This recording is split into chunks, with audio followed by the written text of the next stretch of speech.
Hey everybody, this is Adrian Charleston, and today we're talking about Domestic Violence Awareness Month. So, October is Domestic Violence Awareness Month, and I believe it is very important to continue to shine a light on domestic violence because it continues to happen. And there are a lot of people who still don't understand it, don't believe that it's happening, are not believing people when they say it's happening. It's not just happening to women. It happens to men. It happens to transgender. It happens to LGBTQ plus. Eh, eh, Domestic violence can happen to anyone, and it's difficult sometimes to figure out when you're in those types of situations. And sometimes people stay longer than they should because in their mind they can help that person, they want to help that person, they can help them get help, or seeing the good in someone. That is a lot of one of the ones. That's what one of my men friends had told me about their last relationship, that he stayed because he saw the potential in this person, and but the person wasn't living up to that potential and was verbally abusing them and working up towards physically abusing them, and they felt that they had to get away once it became that, because they didn't want to fight with their physically have to fight their partner. That's never a good place for anyone, where you don't feel safe anywhere at home. That's supposed to be your safe space. With your partner, is supposed to be your safe space. So I always let people know my story. My story may not be, it's probably not unlike a lot of people's story in domestic violence. I will say, once I realized exactly what it was, I was able to get out and leave. I did not recognize the verbal abuse, the controlling. Those are the things that I didn't understand. And I think I tell a little bit more of the story every time I tell the story. So I will tell it. It was with my son's father. We were both in the military. We were dating, and sometimes it's one of those things that when somebody's like, "Oh, I don't want you to go here. I don't want you to wear that. I don't want you to do this, that, and the other." In a way, it starts out, and it feels like it's like you're being protected. Feels like protection. Like someone is saying, "Oh, I'm protecting you. This is why I don't want this to happen. I'm making sure you're okay. This is why I don't want this to happen." But and for some people it may be. So that's why it's always difficult to tell when an abusive relationship or a domestic violence relationship starts. And I know it's labeled domestic violence, but mental is the violence as well. It is included. So I really don't know exactly where it started. I will say that, because at times it's so subtle, and you go on to want to please your partner, that you don't recognize that they're trying to pull you away from certain things. Um, then it got to, kind of not want me to hang out with my friends, kind of not want me to talk on the phone all the time. Um, I was pregnant at one point. He was cheating while I was pregnant. I stayed because, oh, love. Mm. After I had my child, I had a second job. When I would come, he would stay home with our child, and I would come home from the second job, because in the military, contrary to popular belief, you do not make a lot of money in the military. So I had a second job working at a movie theater.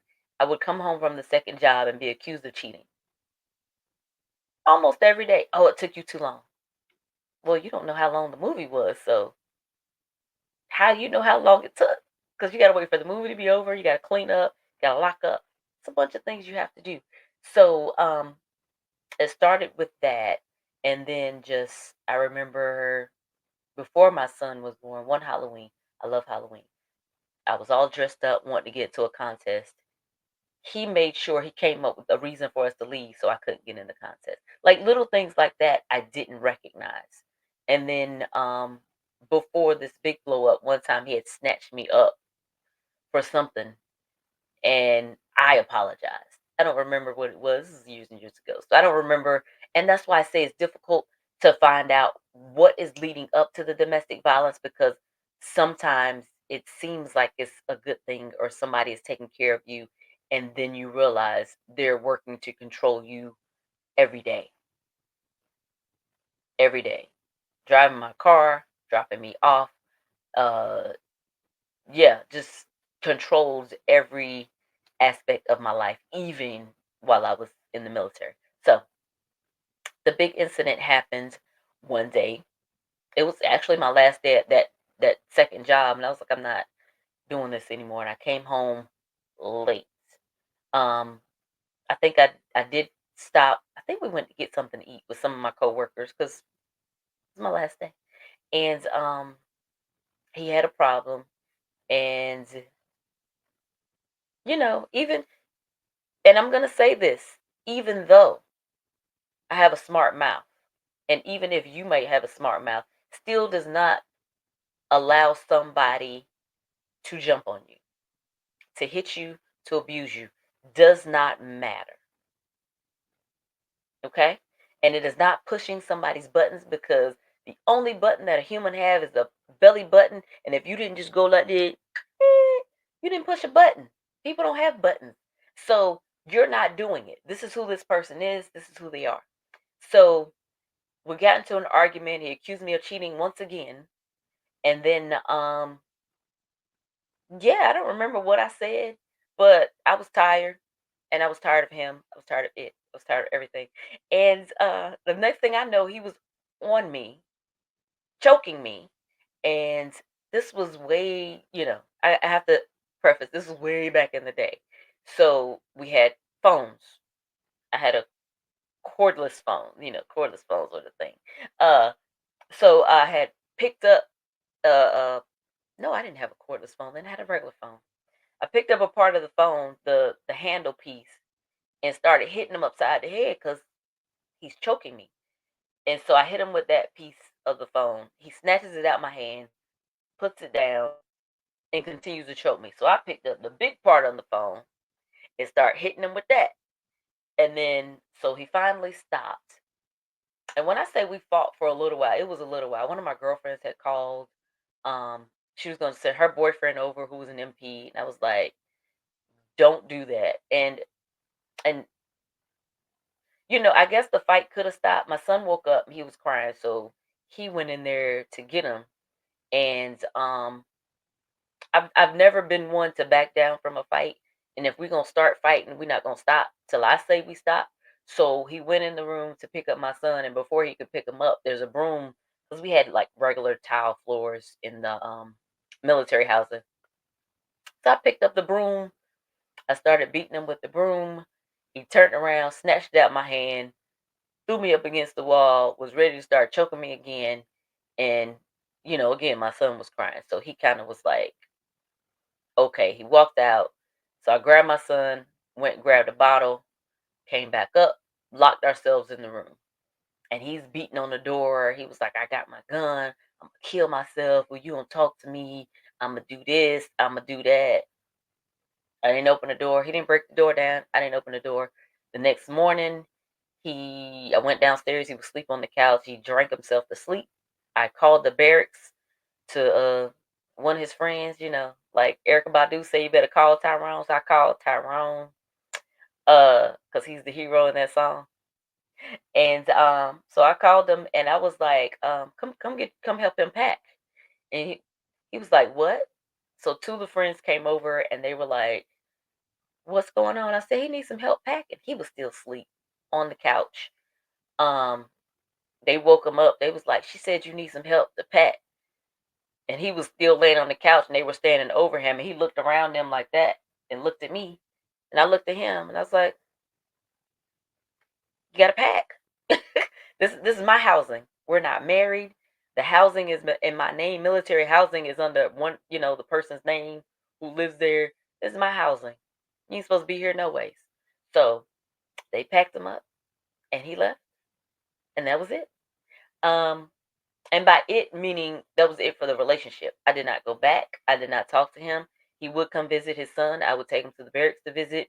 I'd let him come pick him up. all of that. But once we weren't stationed together anymore, he didn't see his son anymore, and not because of me. I did everything I could to keep his family in contact with us, and it just didn't happen. So all of that to say that I did not recognize the red flags or the signs or anything before that because I was like 19. And I would say I was not in a relationship like that before, but I was kind of somewhat in a relationship like that in high school with this guy who I would just chase after, and he knew I really wanted him, and he would treat me like crap. And so, and he hit me once.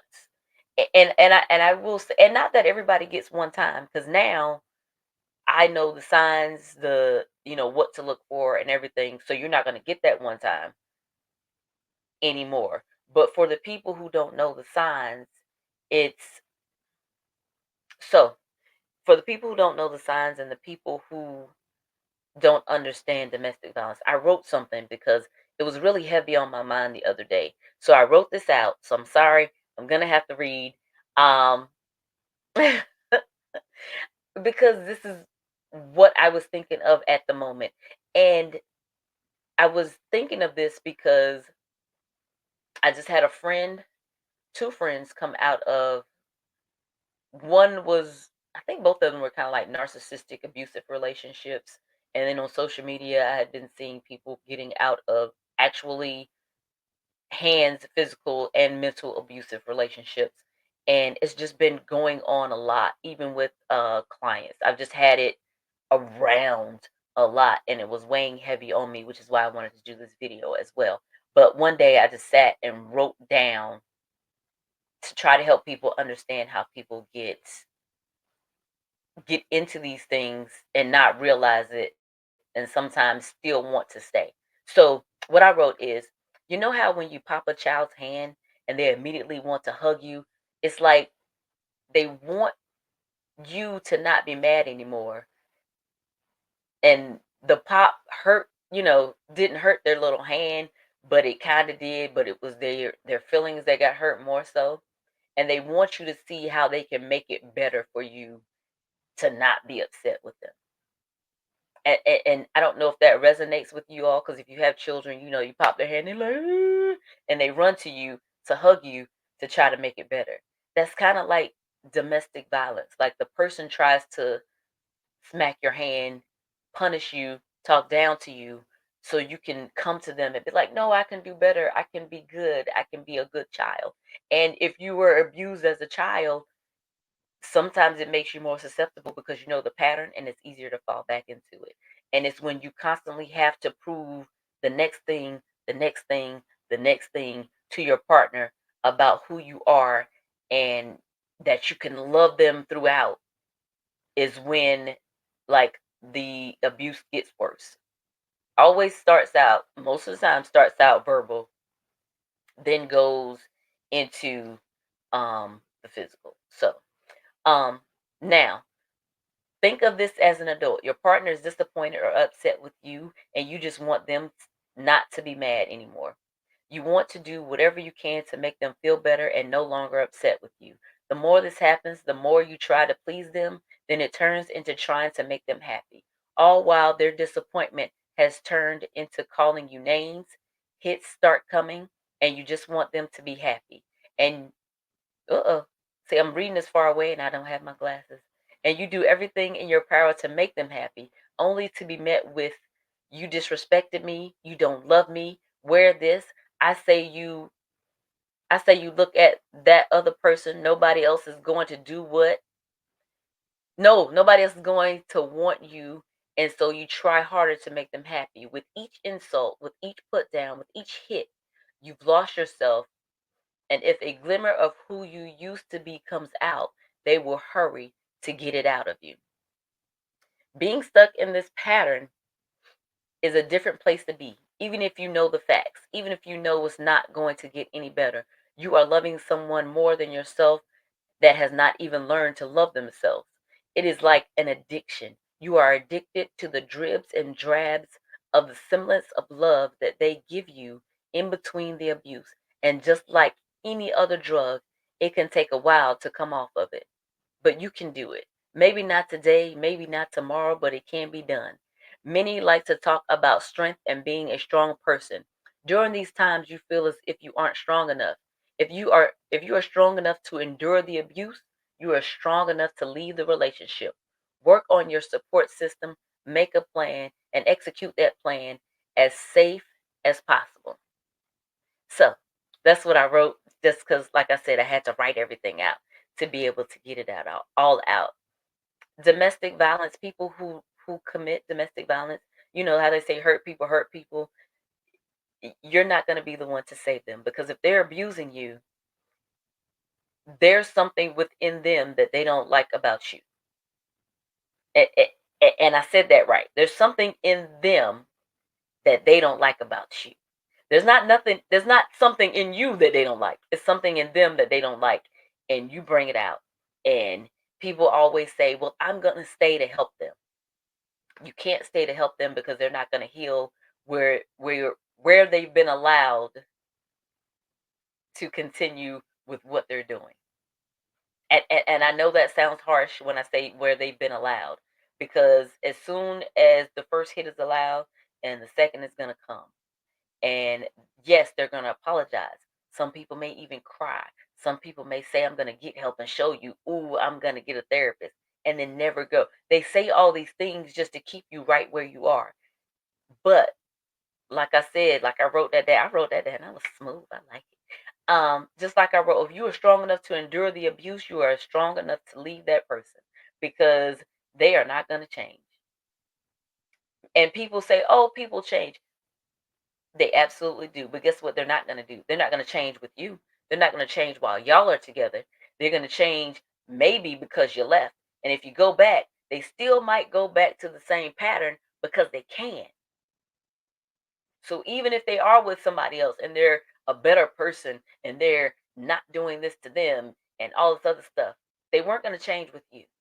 You they're not going to change with you. Sometimes you have to leave them where they are to allow them to make the changes that they need on their own. Cuz you can't fix them, you can't change them. You are not able to do anything for them because they are intent. They want to keep you below them, beneath them. Anytime a person says, I always thought you were too good for me. I didn't think I was good enough for you. They're gonna show you and because you're gonna go back like, no, I'm not too good for you. And they're gonna let you know it every day that you're with them, how good you're not. They're gonna show you that you are not a good person every day just because you chose to be with them. Just because, and I'm not going to say you lowered your standards, but in their eyes, you lowered your standards because they didn't think highly enough of themselves that they could be with somebody like you. Anytime somebody tells you that, that is the first sign. A lot of people don't see it, a lot of people don't believe it. But almost everybody that I talk to, unless they were with a narcissist and was like, oh, yeah, I get people like you all the time. Um, yeah. So there, when somebody's like, "Oh, I thought you would be too good for me," they're gonna punish you every day for lowering your standards. They did think highly of you till you dated them. They thought highly of you till y'all got together, and they punish you for it every day because they don't like themselves. I dated a guy knew I knew he could be abusive by the way he talked to me, and I was like, "This is not gonna last." But I'm gonna be honest with y'all. I'm a psychologist. I am not allowed to play with people who are going through stuff if they're my client. But he wasn't my client. So I said, I got time. So one day he was over my house. This man was yelling at me. I dated doctors. I dated lawyers. I dated plenty of women better than you. And you ain't nothing. And I'm just looking at him, smiling, because whatever. So he just kept talking. So when he stopped, because I wasn't arguing back, I just looked him in his face and I was like, so why you want to be with me? And he was like, What? Why would you want to be with somebody who's not up to your standards? Why would you want to be with somebody who's less than? Why do you want to be with somebody who's not all the things that you said that you value in a woman, but I don't have, but you here at my house? Why are you trying to be with me? He sat down and shut. He was stumped, confused, because he's done it before. And I found out he dated a friend of a friend that I knew, and he did the same thing to her. Well, not the same thing because I didn't date him that long. Um, but you just have to be mindful and catch what people say about you. When people are like, "Oh, you think you this? Oh, this has happened." Like people will say it in a way like it sounds like a compliment, but they're like it's like jealousy will creep in because a lot of times deep down these people are also jealous of you. They're jealous of your family ties. They're jealous of the friends that you have. They're jealous that other people like and love you. They're jealous of so many things that you are that they want to take it away from you and they don't want you to have it, which is why people have the isolation. My guy friend was dating this woman. He couldn't have any women friends, and I always told him, "I'm going to be here when you open your eyes."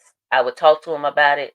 He didn't want to hear it at the time, but he heard it when it was time to hear. He was like, "I get it now." She would get upset when his mama would call. And I'm like, that's an abusive relationship. Like that is the cycle. And then you keep trying to prove to them. So what happens? You talk to everybody on speakerphone. They have access to your phone at all times. They go through everything that you have. And you're like, oh no, to prove that you're not doing anything.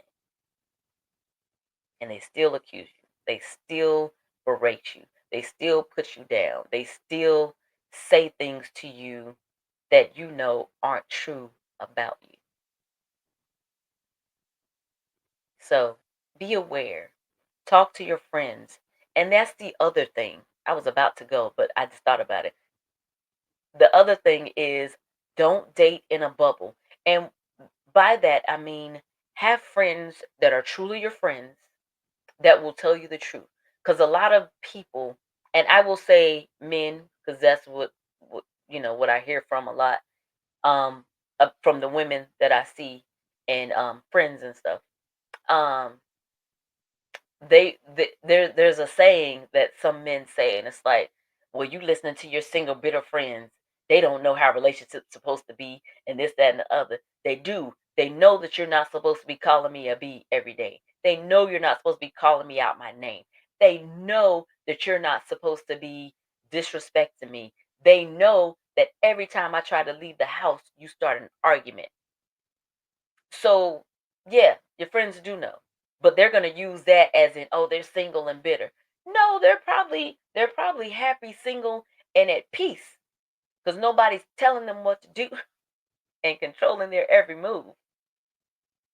So, yeah, be mindful of that. Don't date in a bubble. Have very good friends that care about you and is gonna see all sides of the situation as best they can and let you know when you're being mistreated. Because again, people who are abusive, they isolate you for a reason. Because if you're not talking to anybody, you don't know any better. This is all you have. And I just saw a clip. One same guy friend sent me from Trevor Noah, and he was saying that people don't have friends and friend groups and friend things like they used to in the past. So they're looking at their mate to provide everything, to talk to, be your best friend. You don't have anybody else to vent to, like nothing. And they don't want you to. But the way society is set up today, everybody's relying on their partner for everything. Friends serve a purpose. And if you don't have friends to talk to see what things are supposed to look like, to bounce things off of, don't go off of social media. Friends, I'm talking about real life people, friends. And if you don't have that, it goes back into you're kind of isolated. You're kind of, you know, it's just you.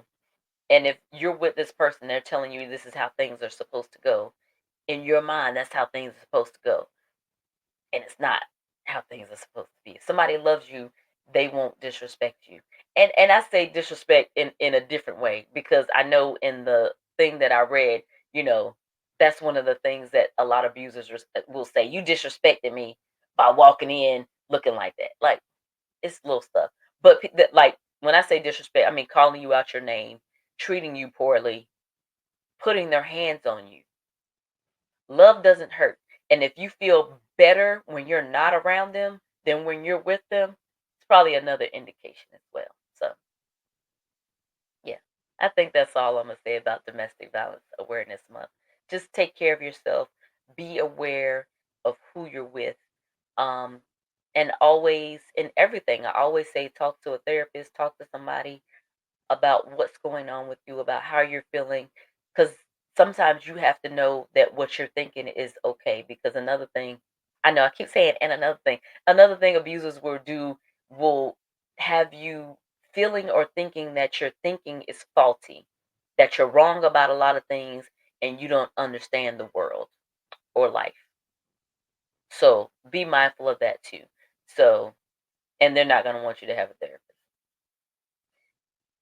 Go get you a therapist anyway. So that would be it for domestic violence awareness. Um, be mindful, take care of your friends and family. If you know someone who is in a domestic violence relationship, don't abandon them. Let them know that you're here.